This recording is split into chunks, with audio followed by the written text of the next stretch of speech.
محترم ناظرین، السلام علیکم۔ سیاستہ کی 4 مشہور کتابوں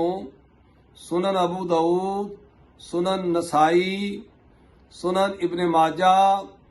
اور جامع الترمذی، اس کے علاوہ مسند احمد بن حنبل اور المعجم الصغیر میں امام طبرانی نے اس روایت کو بیان کیا ہے کہ حضرت انس رضی اللہ تعالی عنہ بیان فرماتے ہیں کہ میں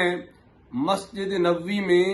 آقا علیہ الصلاۃ والسلام کے ساتھ آپ کی حاضر خدمت بیٹھا ہوا تھا کہ ایک آدمی مسجد میں نماز پڑھ رہا تھا۔ نماز سے فارغ ہونے کے بعد اس نے اس طرح دعا مانگی: اللہم انی اسألک بأن لک الحمد لا الہ الا انت المنان بدیع السماوات والارض یا ذا الجلال والاکرام یا حی یا قیوم۔ تو نبی مکرم صلی اللہ علیہ وآلہ وسلم نے ارشاد فرمایا کہ اس بندے نے اللہ تبارک و تعالی کے اس اسم اعظم کے ساتھ دعا مانگی ہے کہ اگر اس کے وسیلے سے دعا مانگی جائے تو اللہ تبارک و تعالی اس دعا کو قبول فرماتے ہیں، اور اس اسم اعظم کے وسیلہ سے سوال کیا جائے تو اللہ تبارک و تعالی اس سوال کو پورا فرماتے ہیں۔